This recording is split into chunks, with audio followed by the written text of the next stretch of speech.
स्वागत है साथियों आप सभी का GK24 के ऑफिशियल यूट्यूब चैनल पर। दोस्तों आज की इस वीडियो में हम बात करने वाले हैं इंडिया की जियोपॉलिटिकल जीत के बारे में। अभी रिसेंटली हुआ क्या कि श्रीलंका के अंदर एक एयरपोर्ट है जिसका नाम है मटाला राजपक्षे इंटरनेशनल एयरपोर्ट, जिसे चाइनीज ने बनाया था। और अभी श्रीलंका ने इस एयरपोर्ट को इंडिया और रशियन फर्म्स को लीज पर दे दिया है। यानी कि ये कि अब रशियन फर्म्स और इंडियन फर्म्स मिलके इस पूरे एयरपोर्ट को मैनेज करेंगी।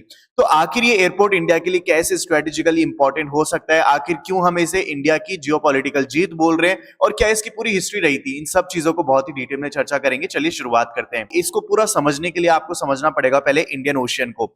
तो ये देख सकते हो आपका ये है इंडियन ओशियन। अब इंडियन ओशन जो है ना वो आज इंडिया के लिए ही नहीं बल्कि पूरे वर्ल्ड के लिए बहुत ही ज्यादा इंपॉर्टेंट है। और आपको पता है कि कैसे चाइना जो है लगातार अपना इन्फ्लुएंस यहाँ पे बढ़ाता जा रहा है। वो अलग अलग देशों के अंदर जाके वहां पे अपने पोर्ट्स डेवलप कर रहा है सो दैट वो अपना इन्फ्लुएंस यहाँ पे बढ़ा सके। तो यहाँ पे ये चीज जो है आपने बहुत ही इजीली देखी है, जहां पे इंडिया और चाइना दोनों ही अपना दबदबा इस वाले रीजन के अंदर मेंटेन करके रखना चाहते हैं। ये रीजन कितना ज्यादा इंपॉर्टेंट है आप इस बात का अंदाजा इस चीज से भी लगा सकते हो कि पूरे वर्ल्ड का 1/3 जो ट्रेड है वो पर्टिकुलरली यहीं से होता है। यानी जितनी भी बड़ी बड़ी कार्गो शिप्स हैं वो इस रूट से ही होकर गुजरती हैं। और साथ ही वर्ल्ड का 2/3 यहाँ पे ऑयल शिपमेंट जो है वो भी यहीं से होकर गुजरता है। तो ये जो चीज है ना ये बहुत ज्यादा इंपॉर्टेंट बना देती है इस रूट को। आप देख सकते हो कि मिडिल ईस्ट की जितनी भी कंट्रीज हैं जो ऑयल प्रोड्यूस करती है वो भी यहीं से गुजरती है, यहाँ पे इंडिया को ऑयल सप्लाई करती है और बाकी दूसरे देशों को भी इसी रूट से जो है ऑयल सप्लाई होता है। तो इस वजह से जो है ना ये इंडिया का लिए और प्लस बाकी दूसरी सभी कंट्रीज के लिए ये जो ट्रेड है ना ये पर्टिकुलरली ट्रेड रूट बहुत ज्यादा इंपॉर्टेंट हो जाता है। और अभी साल 2020 के अंदर इंडियन ओशियन के अंदर टोटल कितने का ट्रेड हुआ तो वो था $6.17 ट्रिलियन। इतने बड़े अमाउंट का यहां से ट्रेड होता है इस पर्टिकुलर ट्रेड रूट से। और आपको ये जानकर खुशी होगी कि इस पर्टिकुलर रीजन के अंदर इंडिया जो था ना वो लार्जेस्ट इंपोर्टर भी था और लार्जेस्ट एक्सपोर्टर भी था। इसके बाद जो है फिर आता है सिंगापुर, मलेशिया, ऑस्ट्रेलिया, ये सारे देश आते हैं, लेकिन सबसे बड़ा कौन था? India, largest exporter and importer. यहाँ पे आप इस ग्राफ की सहायता से भी आप देख सकते हो कि इंडिया ने जो यहाँ पे आप ग्रीन कैंडल देख रहे हो इसको कहते हैं एक्सपोर्ट, और यहाँ पे इंपोर्ट जो है यहाँ पे आप इसका नेवी ब्लू को देख सकते हो। तो दोनों ही चीजें जो है ना वो इंडिकेट करती है that India remains the biggest exporter and importer in Indian ocean country. ठीक है, इस वाले रीजन के अंदर सबसे बड़े एक्सपोर्टर एंड इंपोर्टर है। अब इस इंडियन ओशन के अंदर एक कंट्री आती है जिसका नाम है श्रीलंका। ये आप सभी लोग जानते हो। इस श्रीलंका के साथ ही जो है आज की हमारी पूरी कहानी जुड़ी है। अब देखो यहाँ पे जो सदर्न मोस्ट पॉइंट है श्रीलंका का, इस जगह पे एक पोर्ट आता है जिसका नाम है हम्बनटोटा पोर्ट। ठीक है, हम्बनटोटा पोर्ट। और ये जो पोर्ट है वो आज की डेट में चाइना के पास है। चाइनीज ने लीज पर ले रखा है 99 ईयर्स से। किससे लिया है लीज पे? श्रीलंकन गवर्नमेंट से। अब देखो यहाँ पे श्रीलंका को इसको देना पड़ा, इस पोर्ट को क्यों देना पड़ा उसकी भी कहानी एक बार बहुत ही सिंपल जान लेते हैं। तो देखो एक बार एक ऐसा टाइम था जब श्रीलंका के पास पैसे नहीं थे, बहुत ही लेमन टर्म्स में समझते हैं। तो यहाँ पे इनको चाहिए था कि इनके यहाँ पे डेवलपमेंट हो, इनके यहाँ पे पोर्ट्स बने, एयरपोर्ट्स बने, इंफ्रास्ट्रक्चर डेवलप हो। तो इनके पास पैसे नहीं थे, इन्होंने चाइना से जो है मदद मांगी। चाइना ने कहा कि अच्छा आपको पैसे की जरूरत है, कोई दिक्कत नहीं है, हम आपको पैसे देते हैं, आप बढ़िया से डेवलप कराओ। और यहाँ पे चाइना ही जो है ना वही डेवलप करके जाएगा, यानी चाइनीज वर्कर ही आके यहाँ पे इनका सभी इंफ्रास्ट्रक्चर डेवलप करके जाएंगे। तो यानी पहले तो चाइना ने इनको लोन दिया, फिर इसके बाद चाइनीज ही वर्कर यहाँ पे आए और उन्होंने क्या किया, यहाँ पे हम्बनटोटा पोर्ट को डेवलप किया। और साथ ही जो मटाला एयरपोर्ट जिसकी आप आज बात कर रहे हैं वो भी उन्होंने डेवलप किया। ये सब डेवलप किया और बहुत सारा पैसा दिया। और एक ऐसी कंडीशन आ गई श्रीलंका के पास जब ये जो लोन है ना इसका रीपे नहीं कर पा रहे थे। तो जब लोन का रीपे नहीं कर पा रहे थे तो चाइना ने कहा कि देखो श्रीलंका, हम तुम्हारी इकोनॉमी की हालत देख सकते हैं और ये क्लियरली बता सकते हैं कि तुम हमारा जो पैसा है ना वो कभी भी वापस नहीं कर सकते, कि तुम्हें एक आसान सा रास्ता सुझाते हैं। ये जो हम्बनटोटा पोर्ट है ना इसे आप हमें दे दो 99 ईयर्स के लिए लीज पर। तो आप देख सकते हो कि पहले तो चाइना ने लोन दिया, फिर अपने ही वर्कर्स भेज के इसको डेवलप कराया और फिर ये पूरा का पूरा पोर्ट अपने पास रख लिया 99 ईयर्स के लिए। तो यहाँ पे ये पूरी स्ट्रेटेजी चाइना ने रची और उसके बाद जो है डेट ट्रेड का जो है ये मामला फिर शुरू हो गया और पूरे वर्ल्ड को जो है ये पता चल गया कि कैसे चाइना ने श्रीलंका के साथ शुरुआत कर दी है वर्ल्ड की दूसरी अलग अलग कंट्रीज को डेट ट्रैप में फंसा के और उनको कब्जा करने की। तो खैर आपको यहां से ये चीज समझ में आ गई कि कैसे ये जो पोर्ट है श्रीलंका का वो कैसे चाइनीज के पास गया। अब यहाँ पे आप एक मैप देख सकते हो और ये मैप ये इंडिकेट करता है कि कैसे चाइना लगातार अपना इन्फ्लुएंस बढ़ाता जा रहा है इंडियन ओशन के अंदर। जितने भी आप ये रेड डॉट्स देख सकते हो ये वो सभी जगह हैं जहां पे चाइना ने अपने पोर्ट्स डेवलप कर लिए हैं।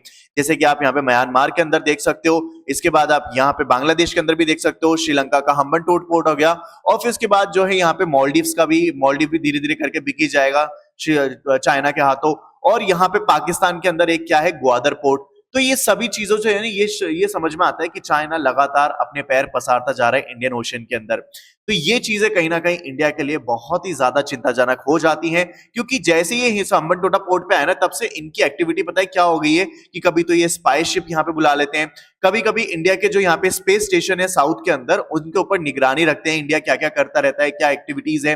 तो इंडिया के लिए बहुत ज्यादा चिंताजनक बात हो जाती है, इंडिया की सिक्योरिटी के लिए काफी बड़ा थ्रेट है। अब देखो यहाँ पे जो श्रीलंका है, उसके मैंने आपको बताया कि यहाँ पे एक हम्बनटोटा पोर्ट है। अब इसी के थोड़ा ऊपर यहाँ पे ये है मटाला एयरपोर्ट। अब जब चाइना को यहाँ पे हम्बनटोटा पोर्ट दिया गया था, तभी से इंडिया भी जो है रिक्वेस्ट करने पे लगा हुआ है श्रीलंका से कि आप एक काम करो, ये मटाला एयरपोर्ट जो है ये हमें दे दीजिए।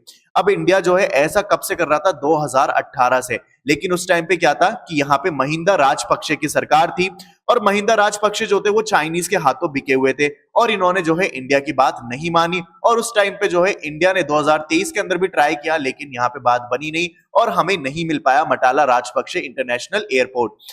लेकिन उसके बाद क्या हुआ, सरकार बदल गई।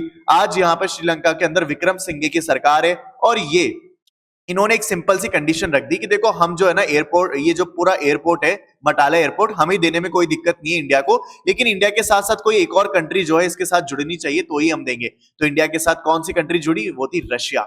रशिया और इंडिया ने मिलकर जो है इस पोर्ट का मैनेजमेंट ले लिया है। इन दोनों ही कंट्री को क्या मिल गया है, 30 ईयर्स के लिए ये पूरा पोर्ट का मैनेजमेंट मिल गया है।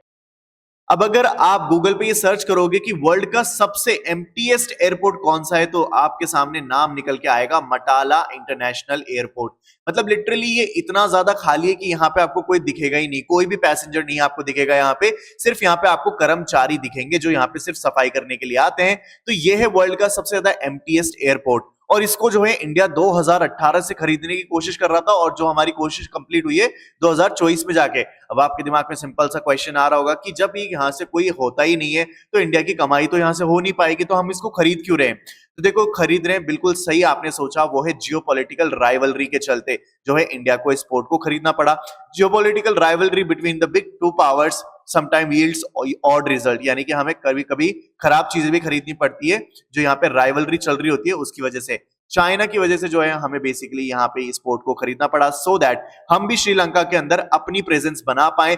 और यहाँ पे अगर श्रीलंका के अंदर हमने अपनी प्रेजेंस बना ली तो उससे हमें क्या फायदा होगा, यहाँ पे हम चाइनीज के ऊपर नजर रख पाएंगे कि वो क्या क्या यहाँ पे एक्टिविटीज प्लान कर रहे हैं, वो कौन कौन सी एक्टिविटीज है इंडिया की जिनके ऊपर वो नजर रख कर बैठे हैं, और वो क्या क्या प्लान कर रहे हैं आने वाले टाइम में। और आपको मैंने रिसेंटली एक वीडियो बना के बताया था कि जो रशिया है उन्होंने एक नई टेक्नोलॉजी डेवलप करी जिसका नाम है टोबॉल। टोबॉल क्या कर रहा है, बेसिकली वो जितनी भी सैटेलाइट है, जितनी भी ऐसी डिवाइसेज है जो रडार को यूज करते हैं, उन सभी को वो विफल कर सकता है, यानी कि फेल कर सकता है अपनी टेक्नोलॉजी से। तो ये भी हो सकता है आगे जाके इंडिया परचेज कर ले टोबॉल, और चाइनीज को जो है काउंटर अटैक में मतलब पूरा काउंटर अटैक कर सके। तो ये है इंपॉर्टेंस इस पूरे एयरपोर्ट की इंडिया के लिए। तो आई होप आपको ये पूरी वीडियो बहुत ही इजीली और बहुत ही अच्छे से समझ में आ गई होगी। तो डेफिनेटली अगर आपको अच्छी लगी है वीडियो तो चैनल को सब्सक्राइब करें। मिलते हैं जल्द अगली वीडियो में। और यहाँ पे GK24 को डाउनलोड करें, आप अपनी जीके और करंट अफेयर की प्रिपरेशन आप यहाँ से कर सकते हैं, बिल्कुल फ्री ऑफ कॉस्ट है, डिस्क्रिप्शन में इसका लिंक है। और साथ ही यहाँ पे आपको एक वोकैब 24 का भी आपको जो है हमने रिसेंटली डेवलप किया है एक ऐप, जिसको जाके जो है आप चेकआउट कर सकते हो। वहां से आप इंग्लिश की पूरी प्रिपरेशन कर सकते हो, इंग्लिश कॉम्प्रिहेंशन, एंटोनिम, सिनोनिम, जितना भी आपका पोर्शन है वो सारा इंग्लिश का इस पूरे कंप्लीट ऐप से हो जाएगा। तो दोनों का लिंक डिस्क्रिप्शन में मैंने डाल दिया है, उसको चेकआउट जरूर करना। मिलते हैं जल्द अगली वीडियो में।